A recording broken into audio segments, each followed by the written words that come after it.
Hello, my name is Anne Russell from the Russell Family Fetal Alcohol Disorders Association, and I'm reading my book, Alcohol and Pregnancy, My Responsible Disturbance.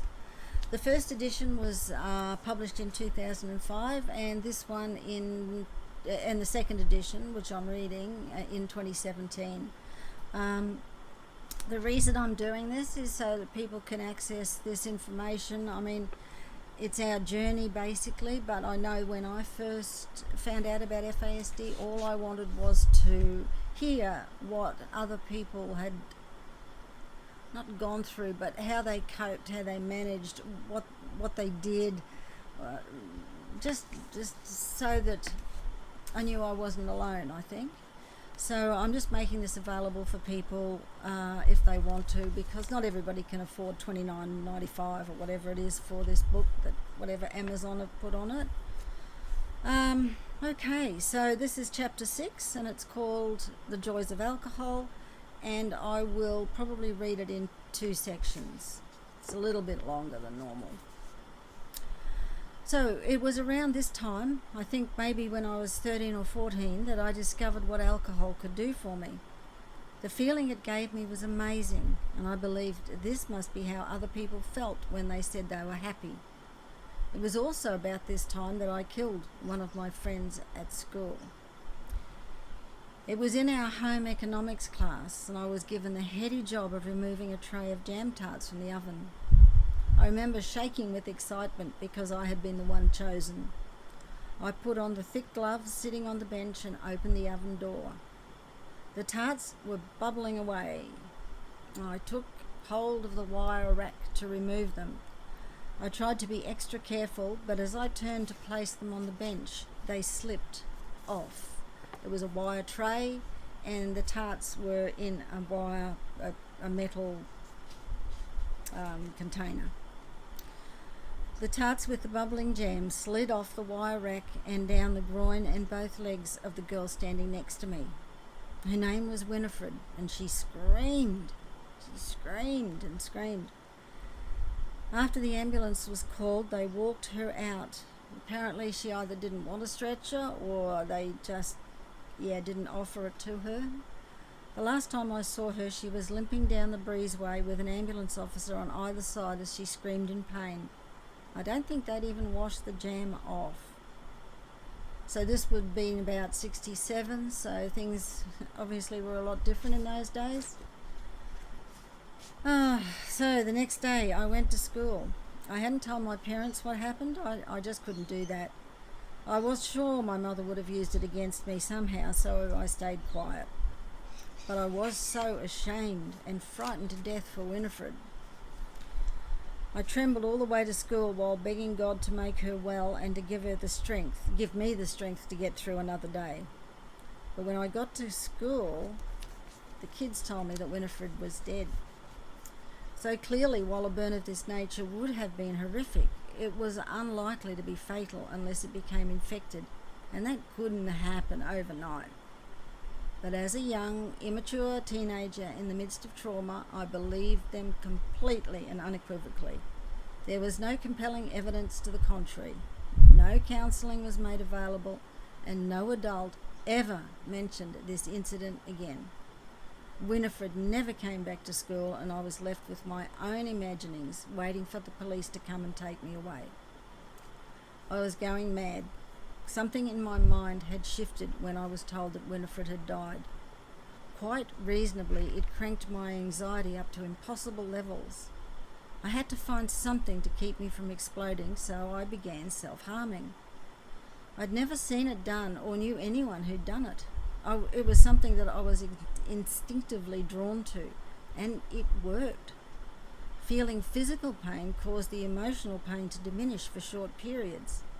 It helped me get through each day. It meant I was always had a little bit of pain, but I managed to get up and go to school each day and function. I think that I appeared normal to everyone. I can only say that my life was a living hell during that time. And I was surprised, actually, how quickly I forgot that incident occurred.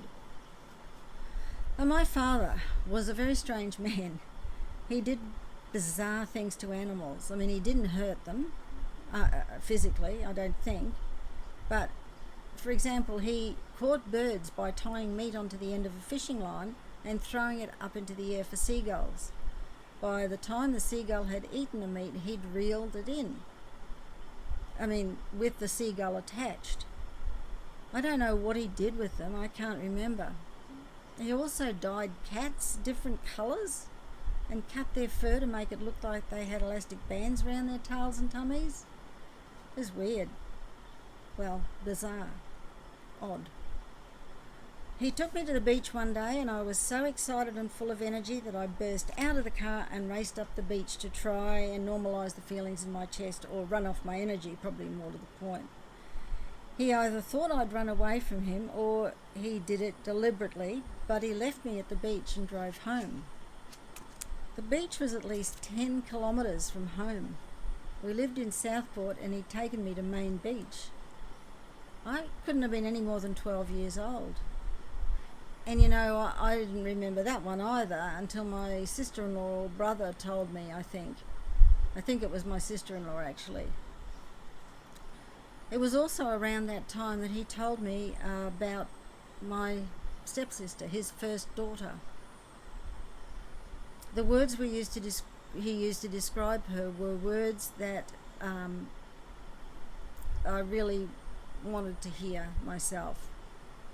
I didn't realise how strong that yearning was until he described her, my sister. How I wished I had a big sister and that she hadn't died. Someone to confide in, who had my back. Someone to teach me how to live my life without always getting into trouble. Her name was Norma. Much later I found that my teacher, who happened to live across the road from us, had contacted Child Safety or whatever its 1970 equivalent was, because she said that she'd heard my mum screaming at me every day.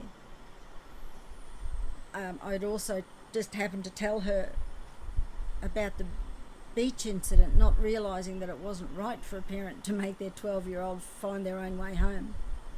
I never knew whether they contacted my parents. Nothing really changed. I was precariously glued together, and going to school each day had become even more difficult. The worst time, though, was at night. Feelings coalesced into a big ball of fear and sadness, and I found it impossible to imagine getting through the next day. While I'd lost the ability to cry while most people were watching, I still was able to cry myself to sleep most nights. In the morning, getting ready for school was like getting ready to take a step to the gallows. A little bit over dramatic there. All I could do was sing over and over a song that I remember, James Taylor's song called Fire and Rain, especially the words, "Won't you look down upon me, Jesus? You've got to help me make a stand. You've just got to see me through another day." Again, a little bit over dramatic perhaps. When I was 15, I left school and started work. That year my father had a stroke and became almost completely incapacitated. He never returned home after being rushed to hospital immediately after his stroke. And while my mother worked to keep him in a nursing home, I hitchhiked to see him each weekend, and sometimes after work during the week. I took great pleasure in having some control over my life at last, and it was liberating not to have my mother home on the weekends. I usually visited my dad once during the week, and most weekends for 2 years. Without any means of transport, I hitchhiked. A bit of duplication there. I think we'll leave it at that. That will be the first part of chapter 6, and I will see you next week. Thank you.